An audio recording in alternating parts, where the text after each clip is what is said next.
जय हिंद साथियों, आप सभी का स्वागत है आपके अपने यूट्यूब प्लेटफॉर्म विद्यालयपुर में।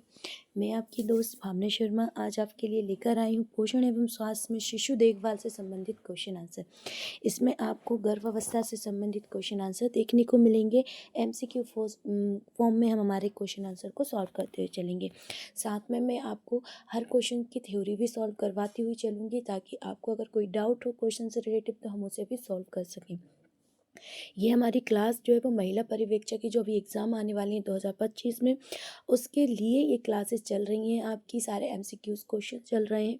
तो आप लोग अगर चैनल पे पहली बार कोई स्टूडेंट, कोई मैम सर फर्स्ट टाइम हमारी क्लास पे आ रहा है तो प्लीज़ चैनल को सब्सक्राइब कर लीजिएगा, क्लास को लाइक ज़रूर कीजिएगा और शेयर करना ना भूलें, ताकि उन लोगों तक हमारी क्लास पहुंच सके जिनको इस क्लास की ज़रूरत है। तो सबसे पहले प्लीज़ आप लोग एक बार शेयर कर दें क्लास को, ताकि हम हमारी क्लास को स्टार्ट कर सकें। आई होप आप सबने शेयर कर दी होगी क्लास को। तो चलिए हम हमारी क्लास को स्टार्ट कर देते हैं। और आज का फर्स्ट क्वेश्चन जो आपकी स्क्रीन पर आपको देखने को मिल रहा है वो है बार्थोलिन ग्रंथि का कार्य क्या है। जो बार्थोलिन ग्रंथि होती है इसका कार्य क्या होता है। योनि का स्नेह करना, बसा युक्त द्रव स्त्रावन करना, गर्भाशय ग्रीवा का स्नेह करना, स्नेहन करना, या उपरोक्त में से एक से अधिक आप आंसर्स लगा भी सकते हैं। तो बार्थोलिन ग्रंथि का कार्य पूछा है आपसे। ये महिला आपके गर्भ अवस्था संबंधित ये आपका रहता है। बार्थोलिन ग्रंथि कहाँ रहती है? महिला गर्भाशय जो आपका रहता है उसके द्वार पर रहती है। आपको ये बताना। चलिए अब मगर ये कार्य क्या करती है ये आपको बताना है। देखिए, योनि का स्नान करती है, बसा युक्त द्रव का स्त्रावन करती है, गर्भाशय ग्रीवा स्नेह करती है, या उपरोक्त में से एक से अधिक। तो देखिए इसका जो राइट आंसर हो जाएगा वो option number A is a right answer हो जाएगा। यानी योनि का स्नान करती है। क्या करती है? योनि का स्नान करती है। देखिए, लैंगिक उत्तेजना के दौरान क्या होता है कि उसका मुख्य कार्य द्रव्य का स्रावन करना होता है। जो बार्थोलिन ग्रंथि होती है इसका मुख्य कार्य क्या होता है?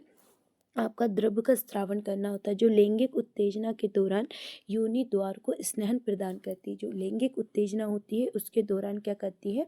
जो आपका योनि द्वार होता है उस पर क्या करती है? ये आपका स्नेह प्रदान करती है। ये स्नेह संभोग के दौरान घर्षण को कम करता है और उसे अधिक सहज बनाने में मदद करता है। अगर बाई चांस आपसे बार्थोलिन ग्रंथि के कार्य अलग से पूछ लिए जाए और इनमें से कोई सा एक ऑप्शन फंस जाए और उसमें ऐसे रहें कि सारे ऑप्शन सही रहें, तो हमें पूरा उनके बारे में जानकारी भी होनी चाहिए कि इसके क्या क्या इसके कार्य होते हैं। अब आगे वो बोलता है आपसे देखिए, शुक्राणु संचालन को सुगम करता है। आपको अंडाणु तक शुक्राणु को पहुंचाने के लिए आपका जो बार्थोलिन ग्रंथि से स्रावित होने वाला जो द्रव्य होता है ये मदद करता है। कहाँ पर? शुक्राणु को अंडाणु तक पहुंचाने में। योनि में प्रवेश द्वार को स्नेहन प्रदान करता है। बार्थोलिन ग्रंथि से निकलने वाला द्रव्य शुक्राणु संचालन को सुगम बनाता है, सहायता करता है, जिससे निषेचन की प्रक्रिया में सहायता हो सके। क्योंकि शुक्राणु जो होते हैं वो आपके लाखों की संख्या में रिलीज होते हैं, मगर अंडाणु तक ज़्यादा शुक्राणु पहुंच नहीं पाते। आधे शुक्राणु बीच में ही रह जाते, तो उनको वहाँ तक पहुँचाने में, अंडाणु तक पहुँचाने में ये क्या करता है? मदद करता है। फिर इसके बाद आप देखेंगे कि योनि स्वास्थ्य को बनाए रखना। आप देखिए योनि स्वास्थ्य को कैसे बनाए रखेगा कि ये प्रदान किया गया स्नेह योनि क्षेत्र में नमी के स्तर को संतुलित करने एवं स्वस्थ परिवेश बनाए रखने में सहायता करता है।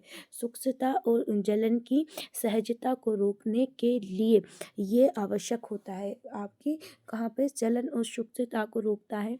साथ में संक्रमण से भी क्या करता है? सुरक्षा प्रदान करता है। द्रव्य में जीवाणु रोधी गुण होते हैं। ये द्रव्य जो स्रावित होता है बार्थोलिन ग्रंथि से, इसमें क्या होते हैं? आपके संक्रमण जो कार्य गुण होते हैं, जीवाणु रोधी जो गुण होते हैं, जो जीवाणु जनक संक्रमण से सुरक्षा में योगदान करता है। ये योनि क्षेत्र में फ्लोरा के प्राकृतिक संतुलन को बनाए रखने, रोग जनकों से बचाने में सहायता करता है। फ्लोरा से क्या करता है? ये फ्लोरा से प्राकृतिक संतुलन को बनाए रखने में और रोग जन्म से बचाने में हमारी क्या करता है? मदद करता है।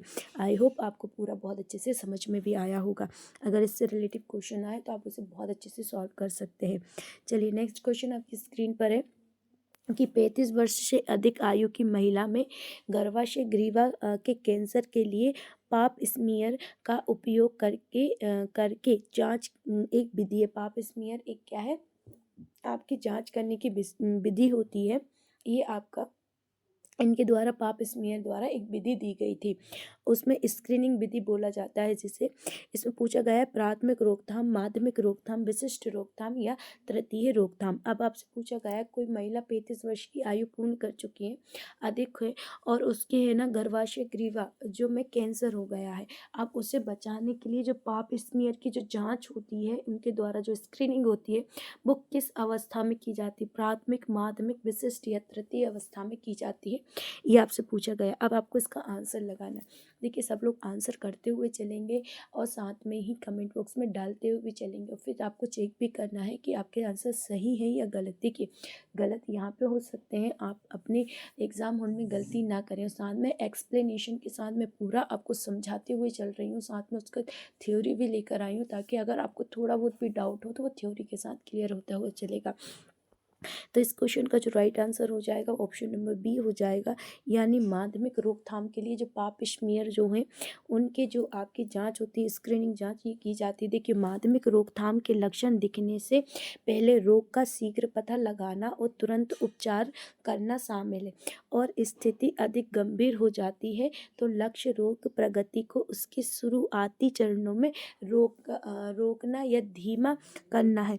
पाप स्मीयर एक स्क्रीनिंग परीक्षण है जिसका उपयोग गर्भाशय ग्रीवा में, ये क्या होता है, एक स्क्रीनिंग परीक्षण होती है जो गर्भाशय ग्रीवा में पूर्व और कैंसर संबंधित परिवर्तनों को पता लगाने के लिए इसका उपयोग किया जाता है। ये सामान्य कोशिका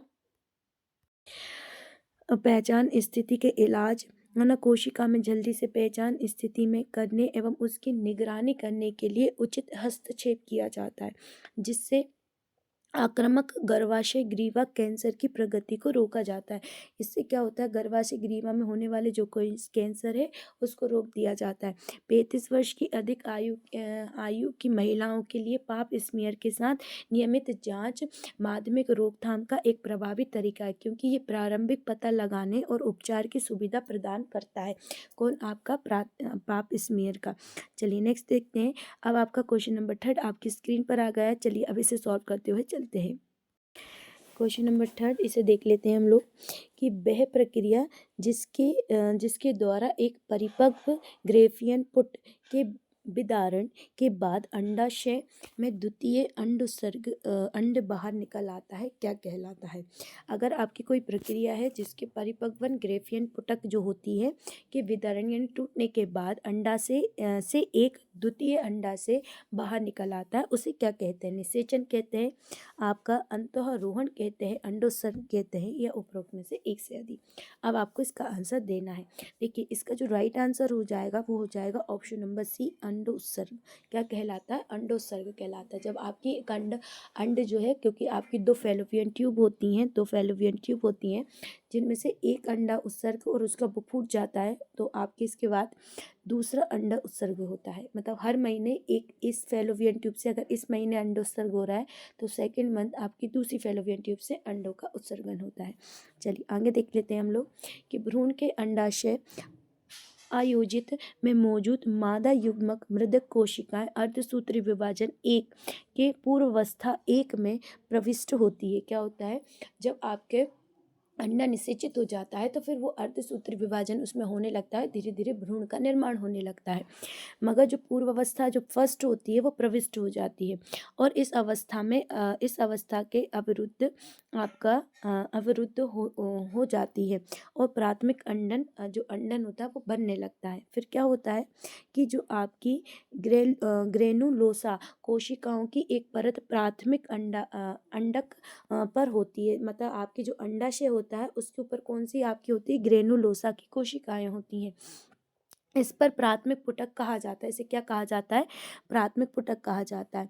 फिर इसके बाद है प्राथमिक पुटक द्वितीय पुटक बनाने के लिए ग्रेनुलोसा कोशिका की अधिक परत एवं नए प्रावरक के आवृत हो जाती हैं, है ना। धीरे धीरे क्या करते हैं, तो धीरे धीरे प्राथमिक जो कोशिकाएं होती हैं, पुटक जो होती है उसके ऊपर द्वितीय पुटक का निर्माण होने लगता है। फिर इसके बाद आपका जन्म के बाद द्वितीय पुटक एक द्रव्य से भरी गुहा विकसित करता है। अब जो द्वितीय पुटक होता है वो आपके द्रव्य से भरी एक गुहा को विकसित करता है, जिसे कोटर कहा जाता है, और तृतीय पुटक बनने लगता है। धीरे धीरे एक के ऊपर एक क्या बनने लगी, परत ये बनती जाती है। फिर क्या होता है आपका कि यौवन आरंभ के बाद तृतीय मतलब जो आपकी यौवन आरंभ मतलब जो 13 से 14 साल की उम्र होती है, उसके बाद पुटक का ग्रेफियन पुटक में परिपक्व हो जाता है। पुटक जो होता है वो ग्रेफियन पुटक में क्या होने लगता है, धीरे धीरे आपका विकसित होने लगता है, और द्वितीय अंडक को मुक्त करने के लिए ग्रेफियन पुटक विदारित हो जाता है, और इस प्रक्रिया को अंडोत्सर्ग कहा जाता है। मतलब ये होता है कि आपके जो पीरियड्स होते हैं वो स्टार्ट हो जाते हैं। चलिए आगे देखते हैं। अब देखिए क्या बोल रहा है वो, द्वितीय अंडक निषेचन के दौरान एक डिम्ब और दूसरा ध्रुवीय पिंड बनाता है। मतलब जब आपका अंड उत्सर्ग होता है तो इसमें जो कोशिका का विभाजन होता है इस अंडा से, तो एक है ना आपका क्या बनता है, डिम्ब बनता है, और एक ध्रुवीय मतलब पोलर बनता है। ये किसी का मतलब इससे कुछ नहीं होता, मगर जो डिम्ब वाला जो कोशिका अंडे की कोशिका होती है उसको बनाने लगता है, और धीरे धीरे इससे क्या होता है, निषेचित हो जाता है, तो इसमें क्या होने लगता है, भ्रूण का विकास होने लगता है। चलिए नेक्स्ट क्वेश्चन पे चलते हैं। क्वेश्चन नंबर 4 आपकी स्क्रीन पर है कि गर्भाशय नालिका के किस भाग में निषेचन प्रक्रिया होती है। अभी बताना है कि गर्भाशय नालिका के किस भाग में आपके जो है निषेचन की क्रिया होती है। इस्थमस में होती है, एम्पुला में होती है, इंट्राम्यूलर भाग में होती है, या उपरोक्त में से एक से अधिक। तो गर्भाशय जो नालिका होती है उसके किस भाग में, मतलब आपके जो फेलोपियन ट्यूब के किस भाग में निषेचन की क्रिया होती है, ये आपसे पूछा गया है। तो इस क्वेश्चन का राइट आंसर हो जाएगा एम्पुला में। किस में होती है, एम्पुला में होती है, और ये सब आपके फेलोपियन ट्यूब के भाग होते हैं। आगे देखते हैं कि डिम्बाहिनी नालिका में स्थान। देख सबसे पहले एम्पुला डिम्बाहिनी नालिका, ये अंडे की परत होती है इसलिए बोल रहे हैं। नालिका की आपकी लंबाई के लगभग आधे हिस्से में इस्थमस मतलब गर्भाशय के निकट, और जो आपकी इम्ब्यूलम होता है, जो इम्ब्यूलम होता है अंडा से सबसे नज़दीक फलन जैसा सितारा जैसा उसकी आकृति होती के बीच स्थित होता है। फिर निषेचन का स्थान जो होता है वो एम्पुला प्राथमिक स्थान के रूप में कार्य करता है, जहाँ शुक्राणु और अंडाणु संघनित होते हैं और निषेचन होता है। इसका मुख्य कारण ये है कि अनुकूलन वातावरण और इस भाग में अंडे के आगमन का समय होता है। इस भाग में क्या होते हैं, अंडे के आगमन का क्या होने लगता है, समय होने लगता है। फिर निषेचन के लिए इस्टमस वातावरण, अगर आपको इसकी पीडीएफ चाहिए तो इसके लिए आपको हमारा टेलीग्राम चैनल विद्यालय को ज्वाइन कर लीजिएगा, तो आपकी इसकी आपको जो पीडीएफ है वो भी मिल जाएंगी। एम्पुला शुक्राणु को अंडे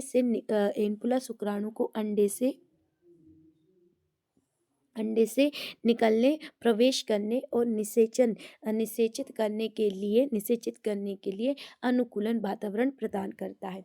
इसमें इन महत्वपूर्ण प्रक्रिया के लिए आवश्यक पोषक तत्वों, पीएच और स्थान के संदर्भ में सही स्थितियां मिलती रहती हैं।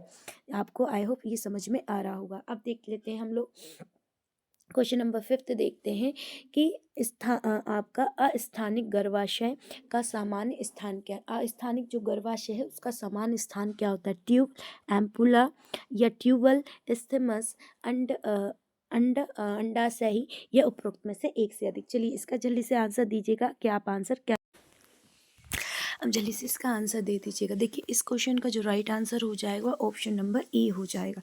क्या हो जाएगा, option number A, tubal and ampulla. देखिए अब इसके बारे में समझते हुए चलते हैं हम कि आपका अस्थानिक गर्भाशय तब होता है जब एक निषेचन अंडा गर्भाशय के बाहर आमतौर पर किसी एक डिम्बाहिनी नालिका में आपका अंतःरोहित हो जाता है। डिम्बाहिनी मतलब आपके फेलोपियन ट्यूब में।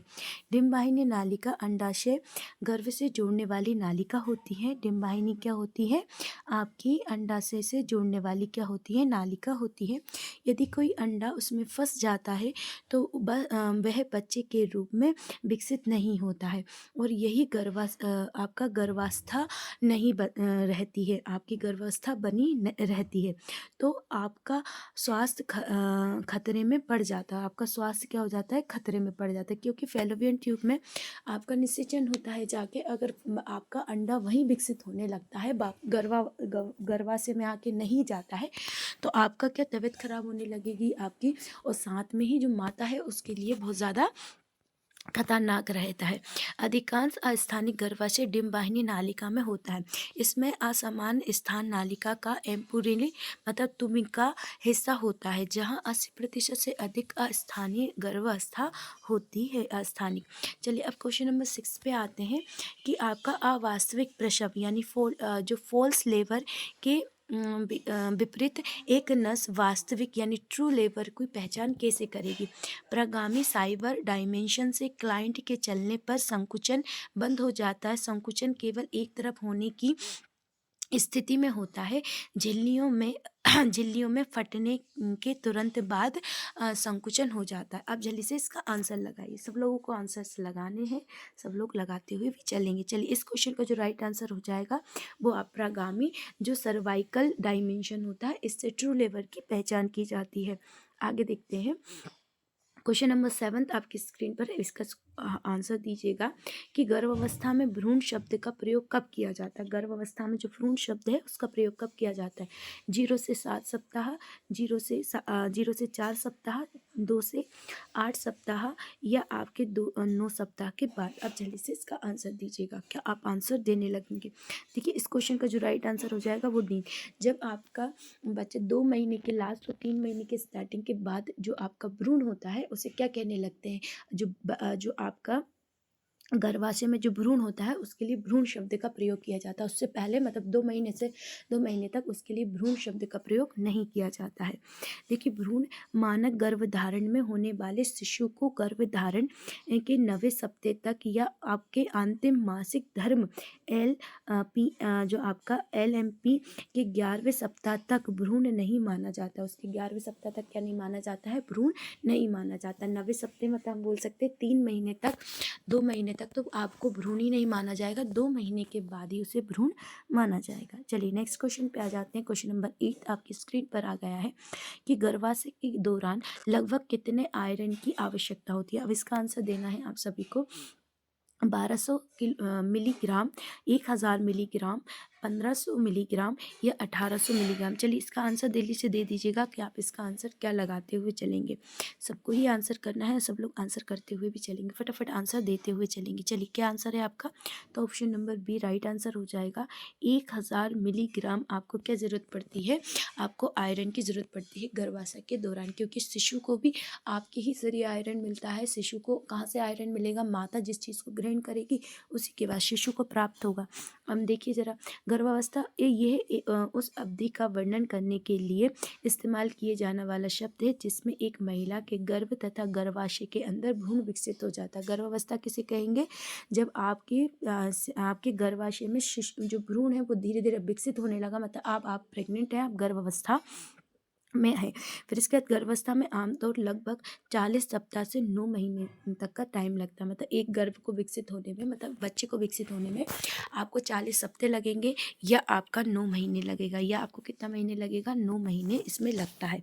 फिर इसके बाद महीने तक चलती है। जैसे ही अंतिम मासिक धर्म के से लेबर प्रसव तक मापा जाता है, लेबर को प्रसव तक मापा जाता है, मतलब आपने अंतिम टाइम पीरियड्स करवाएं उसके बाद से जो आपका स्टार्ट होता है, मतलब उससे आपका 9th मंथ को क्या किया जाता है, माना जाता है। चलिए नेक्स्ट क्वेश्चन पे चलते हैं। क्वेश्चन नंबर 9 आपकी स्क्रीन पर है कि पहली त्रिमासी में बिना गर्भाशय दर्द संकुचन और बिना गर्भाशय ग्रीवा के फैलाव के रक्तस्राव क्या दर्शाता है।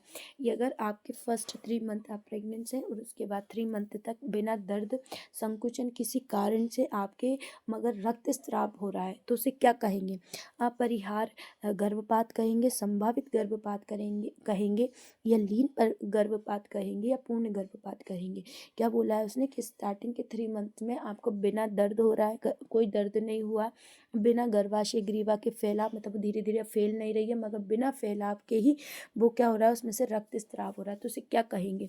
अपरिहार्य गर्भपात कहेंगे, संभावित गर्भपात कहेंगे, लीन गर्भपात कहेंगे या पूर्ण गर्भपात करेंगे? जल्दी से आंसर दीजिएगा इसका। इस क्वेश्चन का जो राइट आंसर हो जाएगा वो बी हो जाएगा। क्या कहेंगे इसे? संभावित गर्भपात कहेंगे। क्या कहेंगे इसे? संभावित गर्भपात कहेंगे। देखिए ज़रा, संभावित गर्भपात किसे कहते हैं? ये एक नैदानिक इकाई है जहाँ गर्भपात की प्रक्रिया शुरू हो जाती है। यहाँ क्या शुरू हो जाती है? आपके गर्भपात की प्रक्रिया शुरू हो जाती है, लेकिन उस अवस्था में आगे बढ़ती नहीं है। क्या हो जाती है? उस अवस्था में आगे नहीं बढ़ती, जहाँ पुनः प्रभावित संभावनाएं होती हैं। पुनः क्या होती है? प्रभावित की संभावनाएं बनी रहती हैं। चलिए आगे देखते हैं हम लोग। संकेत लक्षण क्या दिखाई देंगे आपको? इस तरीके का आपको कभी दिखाए तो क्या होता है? गर्भावस्था के पहले 20 सप्ताह के दौरान योनि से रक्त स्राव होता है। इसमें क्या होता है? पेट में ऐंठन सी होती है, पेट में दर्द होता है एकदम से, पीठ के निचले हिस्से में दर्द होता है, योनि से थक्के जैसी सामग्री के साथ ऊतक गर्भाशय ग्रीवा का न होना, मतलब फैलाव ना होता, धीरे धीरे गर्भाशय ग्रीवा है उसका फैलाव नहीं हो रहा है संभावित गर्भपात के कारण। अब इसके संभावित जो गर्भपात होता है इसका कारण क्या देखने को मिलेगा? देखिए, कारण तो बहुत सारे हो सकते हैं। गर्भावस्था के दौरान जीवाणु या विषाणु जनित संक्रमण, कोई संक्रमण आपको हो गया हो, पेट में चोट लग गई हो, आप किसी कारण से आप गिर गए हैं, या आपके पेट में कहीं किसी भी कारण से चोट लग गई है, पूर्व मातृ आयु आपकी, मतलब जो है अभी माता बनने की आयु नहीं है, मतलब आप कम उम्र के हैं, या कुछ दवाओं या रसायनों का सेवन आपने, कोई जैसे आपके पेट में दर्द हुआ तो आपने कोई पेन किलर वगैरह यूज़ कर ली, तो उसके कारण भी क्या हो जाता है? गर्भपात हो जाता है। या आपको पता नहीं है कि आप प्रेग्नेंट हैं, मगर फिर भी आप दवाई वगैरह, किसी कोई भी दर्द वगैरह आपके हुआ है, आपने उसकी दवाई खा ली, तो भी क्या हो जाता है? गर्भपात हो जाता है। चलिए नेक्स्ट क्वेश्चन पे चलते हैं। क्वेश्चन नंबर 10 आपकी स्क्रीन पर, चलिए इसे सॉल्व करते हैं। कि एक शिशु का जन्म से समय भार 2 kg है, तो शिशु को क्रमशः पहले और तीसरे दिन कितने तरल पदार्थ की आवश्यकता होगी? आपको पता है एक स्वस्थ शिशु का जन्म होगा तो वो आपका शिशु कितने का होगा?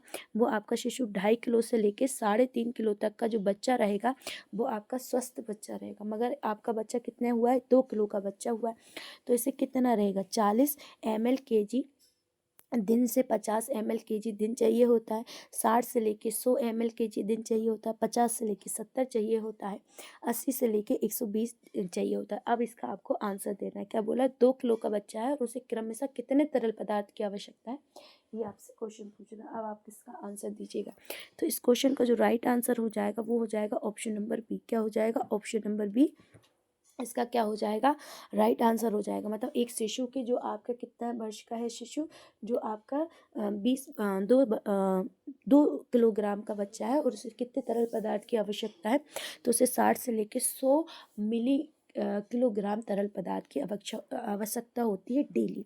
चलिए नेक्स्ट क्वेश्चन देख, इसके बारे में देख लेते हैं कि शिशु का समान वजन कितना होता है? 2.5 किलो से लेकर 3 किलो तक का होता है, के बीच होता है। अगर वजन 3.5 किलो से थोड़ा ज़्यादा भी होता है तो भी समान ही माना जाता है। शिशु का वजन 2.5 किलो से कम होना, तब उसे जन्म के समय कम वजन का शिशु कहा जाता है। जन्म के समय क्या कहा जाता है? कम वजन का शिशु कहा जाता है। नवजात शिशु अवधि में दैनिक तरल आवश्यकताओं में 120 से लेके 150 है ना किलोग्राम 24 घंटे के समय में पहले जन्म को शिशु, मगर शिशु के जो पहले जन्मे शिशु को, मतलब मगर वो पहला ही जो शिशु समय से पहले जन्मा है उसे 100 से लेके, है ना, 100 से 100 मिली किलोग्राम घंटे तक आपको क्या देना पड़ता है? अनुमानित किया जाता है, मतलब जो तरल पदार्थ है वो दिया जाता है। पहले दिन दैनिक तरल पदार्थ की आवश्यकता 60 होती है। कितनी होती है? 60 मिली लीटर होती है, और तीसरे दिन क्रमशः 100 मिलीलीटर होती है। दिन तक बढ़ जाती है, मतलब जो होता है फिर धीरे धीरे क्या होती है? बढ़ जाती है, मगर जो होता है वो तीसरे दिन के बाद उसकी बढ़ जाती है, मगर जब पहले दिन इसको ज़रूरत होती है तो 60 मिलीलीटर देते हैं। चलिए नेक्स्ट देख लेते हैं हम लोग। प्री पिट जो होता है वो महिला को मैग्नीशियम सल्फेट किस लिए दिया जाता है, आपसे पूछा गया है। क्या प्री आपका एक्सलेम पिट जो महिलाएं होती हैं उन्हें मैग्नीशियम सल्फेट किस लिए दिया जाता है। निम्नलिखित देखो, निम्न रुधिर दाब को उपचारित करने के लिए, मूत्र में प्रोटीन की मात्रा को उपचारित करने के लिए, प्रसव को प्रेरित करने के लिए, या पी आपका APH को नियंत्रित करने के लिए। अब आपका इसका आंसर दीजिए, जल्दी से आपको आंसर करना है। जल्दी से एक्लेम्पिटिक लिखा है तो आप इसका आंसर दीजिएगा। देखिए, इसका जो राइट आंसर हो जाएगा वो आपका हो जाएगा ऑप्शन नंबर डी, है ना। आपका APH को नियंत्रित करने के लिए एम्प्लीपिटिक जो होता है उनको मैग्नीशियम सल्फेट दिया जाता है। अब देखिए ज़रा, प्रसव आपका पूर्व जो होता है प्रसवा क्षेत्र जो होता है, ये क्या होता है, अज्ञात हेतु विज्ञान का प्रमुख प्राणी लिंग विकार होता है। इसमें पूर्व में सामान्य रक्तचाप और गैर प्रोटीन में महिलाओं में 20वें सप्ताह के बाद प्रोटीन मेह के साथ या इससे अधिक की सीमा तक उच्च रक्तचाप का विकास शामिल होता है। मतलब ये है कि आपको धीरे धीरे ब्लड प्रेशर जो होता है वो हाई होने लगा है, उसके साथ इसमें किया जाता है। गर्भावस्था में प्रेरित उच्च रक्तचाप शब्द को उच्च रक्तचाप के रूप में परिभाषित किया जाता है, जो एक गंभीर स्थिति के प्रत्यक्ष परिणाम के रूप में विकसित होता है। इसमें इसमें निम्नलिखित शामिल होते हैं। इसमें क्या शामिल होगा आपका, देखिए गर्भावस्था क्या क्या शामिल होता है इस वाले में, गर्भावधि, उच्च रक्तचाप, पूर्व प्रसव क्षेत्र या प्रसव क्षेत्र, ये सब चीज़ किस में शामिल होती हैं, आपके एम्प्लीपिटिक में इसमें शामिल होती हैं। चलिए, क्वेश्चन नंबर 12 आपकी स्क्रीन पर है, चलिए इसे सॉल्व कर लेते हैं हम लोग। निम्नलिखित में से कौन सा मानव पुरुष प्रजनन प्रणाली का घटक नहीं, इनमें से ये बताना है, इनमें से कौन सा मानव मतलब पुरुष प्रजनन प्रणाली के अंतर्गत नहीं आता, महिलाओं का है वो। गर्भाशय ग्रीवा, मूत्रमार्ग, शुक्राणु पुटिका, ये आपका शुक्रवाहिका। जल्दी से आंसर देना है इसका, कि आप आंसर क्या लगाएंगे, सबको आंसर देते हुए चलना है और सब लोग इसका आंसर लगाते हुए चलेंगे कि इस क्वेश्चन का जो राइट आंसर है वो क्या हो जाएगा। तो इस क्वेश्चन का राइट आंसर हो जाएगा गर्भाशय ग्रीवा। क्या हो जाएगा आंसर, गर्भाशय ग्रीवा इसका राइट आंसर हो जाएगा। गर्भाशय ग्रीवा मानव पुरुष प्रजनन प्रणाली का एक घटक नहीं होता है। गर्भाशय ग्रीवा गर्भाशय गुहा शुक्राणु के गमन को सुधाजनक बनाता है। जो गर्भाशय ग्रीवा होता है वो शुक्राणु के गमन को क्या बनाता है, सुधाजनक बनाता है।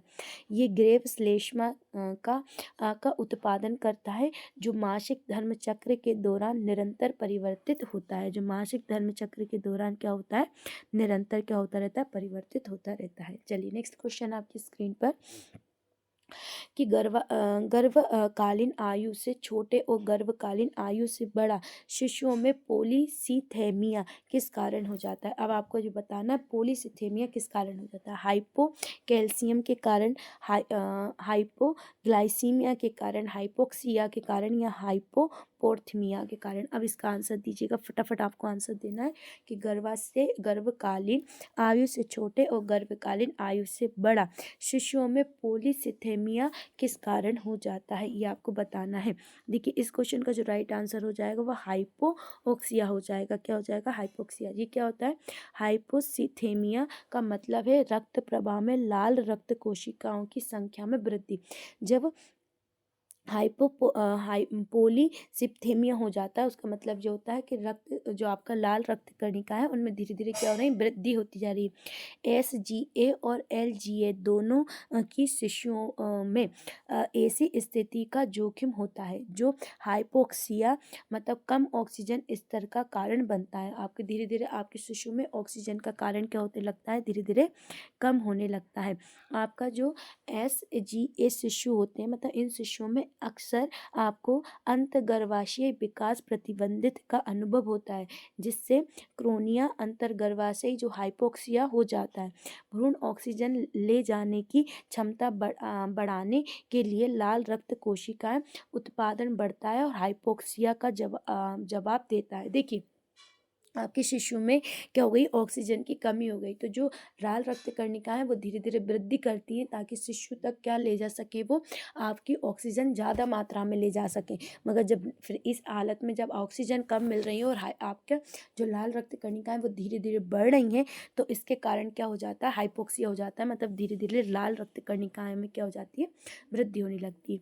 LGA शिशु, ये शिशु को अक्सर मधुमेह से पीड़ित माताओं से पैदा होता है। अगर आपकी माँ जो है वो मधुमेह यानी डायबिटीज़ है तो उसके कारण हो जाता है। ये गर्भाशय के दौरान हाइपोक्सिया की अवधि का भी अनुभव किया जाता है। मधुमेह गर्भावस्था में प्लेसेंटा बड़े भ्रूण को प्राप्त ऑक्सीजन की आपूर्ति में अक्षमता हो जाती है। देखो क्या होता है, जब आप माता जो होती है वो अगर आपकी मधुमेह से पीड़ित है तो बच्चे को प्लेसेंटा से क्या सारा पोषण प्राप्त होता है, तो उसके कारण क्या होता है, मधुमेह के कारण उसे पूर्ण ऑक्सीजन मिल नहीं पाती, तो उसके कारण भी उसे हाइपोक्सिया हो जाता है और लाल रक्त कोशिकाओं में धीरे धीरे क्या होने लगती है, वृद्धि होने लगती है। तो ये सारी चीज़ें आपको देखने को मिलेगी। चलिए क्वेश्चन नंबर 14 देखते हैं हम लोग।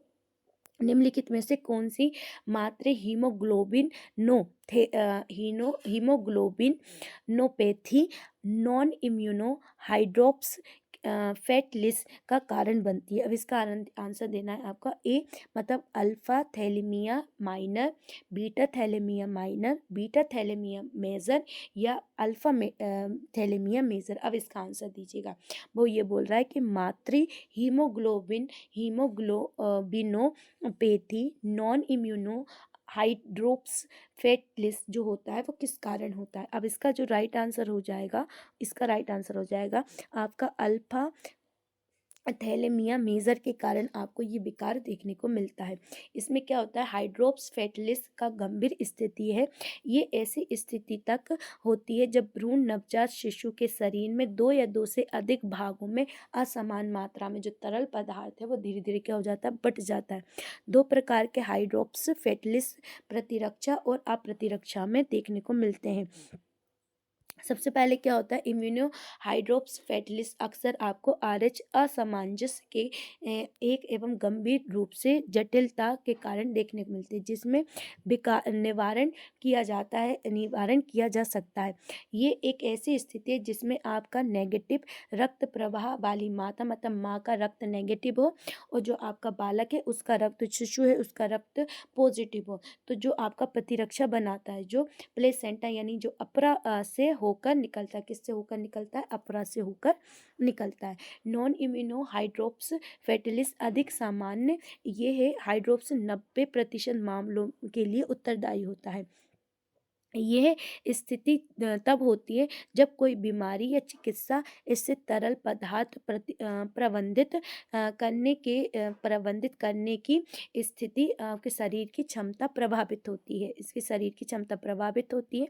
इस प्रकार के 3 मुख्य कारण हैं, हृदय या फेफड़ों की समस्या, अल्फा थैलेमिया और अनुवांशिक या विकास संबंधित समस्या, जिसमें टर्नर सिंड्रोम भी कहा जाता है। जिसे क्या कहा जाता है, टर्नर सिंड्रोम भी कहा जाता है। जो चीज़ आपको अलग से बताई जा रही है उसे बहुत अच्छे से आप लोग देखते हुए चलना।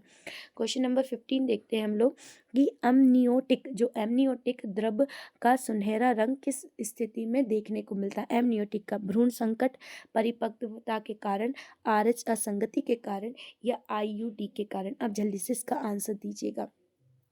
एमनियोटिक जो द्रव होता है उसका, तो उसका जो राइट आंसर हो जाएगा वो सी हो जाएगा, RH असंगति कारण। देखिए एमनियोटिक जो द्रव होता है वो क्या होता है, शिशु की रक्षा के लिए आपके गर्भाशय की जो थैली होती है उसमें शिशु का जो विकास होता है उसमें भरा हुआ होता है। इसका रंग आपको है ना ग्रीन भी दिखता है। जो आपका शिशु होता है वो उसका जो मल होता है वो ग्रीन होता है। अगर शिशु किसी डर के कारण या गर्भाशय में जब उसका जन्म होने वाला है उसके गर्भ कारण घबराहट के कारण शिशु डर जाता है या लंबे समय तक उस मतलब जो समय अवधि हो गई उसके बाद भी शिशु जन्म नहीं ले रहा है, उस समय क्या कर देता है, वो अपना जो मल होता है वो त्याग देता है और उसका मल जो होता है वो ग्रीन कलर का होता है, इसके कारण वो ग्रीन हो जाता है। अगर लाल आपको देखने को मिले तो शिशु की मृत्यु हो जाती है। अगर गर्भ में ही शिशु की मृत्यु हो जाती है तो जो आपका एमनियोटिक द्रव होता है वो लाल हो जाता है। मगर सुनहरा कब होता है, तो सुनहरा ये आपका होता है ना RH असंगति के कारण, जिसमें माता अगर पॉजिटिव है और अगर शिशु नेगेटिव है तो उसके कारण आपको ये रंग देखने को मिलता है। और जो आपका एमनियोटिक द्रव होता है इसका कलर कैसा होता है, पीला होता है, ये आप याद रखिएगा। एमनियोटिक द्रव ये एक स्पष्ट पीले रंग का द्रव होता है जो आपकी गर्भ अवस्था के दौरान अजन्मे बच्चे को घेरे रहता है, ये उसकी सुरक्षा करता है, एमनियोटिक थैली में निहित होता है। एमनियोटिक द्रव सुनहरा जो होता है वो असंगति के कारण हो जाता है, एच असंगति के कारण आपको देखने को मिलेगा। एमनियोटिक द्रव्य का कार्य क्या होता है, हम इसके कार्य भी देख लेते हैं। आपसे अगर पूछ लिया जाए एमनियोटिक द्रव्य का कार्य बताइए, एमनियोटिक द्रव्य कहाँ होता है, तो इसकी पूरी हमें इंफॉर्मेशन होनी चाहिए कि भ्रूण को बाहरी चोट से बचाता है ना, तापमान से उसे सुरक्षित रखता है, मुक्त गति, ताकि वो एक स्थान से दूसरे स्थान मुक्त गति कर सके, भ्रूण के लिए विकास की अनुमति देता है, भ्रूण के अंगों एवं एमनियोटिक थैली के बीच असमंजस का निर्माण एवं को रोकता है, असमंजस को रोकता है। प्रोटीन और नमक की मात्रा कम होने के कारण इसका कुछ पोषक महत्व होता है। अगर आप प्रोटीन और नमक की मात्रा में कम होने के कारण इसका कुछ पोषक महत्व भी होता है। आगे देखते हैं हम लोग। आरएच असंगति के कारण ये ऐसी स्थिति जो गर्भाशय के दौरान तब होती है जब महिला आरएच नेगेटिव हो और बच्चा पॉजिटिव होता है, तो उसका में क्या हो जाता है, ये सुनहरे रंग का हो जाता है। तो आपका जो हो जाता है ये किस रंग का हो जाता है, सुनहरे रंग का हो जाता है। तो चलिए आज की क्लास हमारी कंप्लीट होती है। टॉप 15 क्वेश्चन और साथ में हमने एक्सप्लेनेशन के साथ हमारे क्वेश्चंस को कंप्लीट करे हैं। आज की क्लास आपको कैसी लगी एक बार कमेंट बॉक्स में कमेंट करके ज़रूर बताइएगा। साथ में ही शेयर करना ना भूलें। पहली बार चैनल पे आ रहा है तो प्लीज़ चैनल को सब्सक्राइब कर लें। एक बार कमेंट बॉक्स में कमेंट करके ज़रूर बताइएगा कि आज की क्लास कैसी लगी। आज के लिए बस इतना ही, फिर कल हम क्यों नए क्वेश्चंस के साथ आपके लिए आएंगे। हमारी जो क्लास चल रही है इसमें मैम आपको बाल विकास के क्वेश्चंस डालती हैं, उन्हें भी ज़रूर देखें, उस क्लास को भी ज़रूर देखें। वर्ग 2-3 के लिए ये क्लास हमारी महिला पर्यवेक्षक के लिए चल रही है, जिसमें हम पोषण एवं स्वास्थ्य से आपके लिए क्वेश्चंस लेकर आते हैं। तो आज के लिए बस इतना ही, फिर मिलते हैं साथियों। जय हिंद।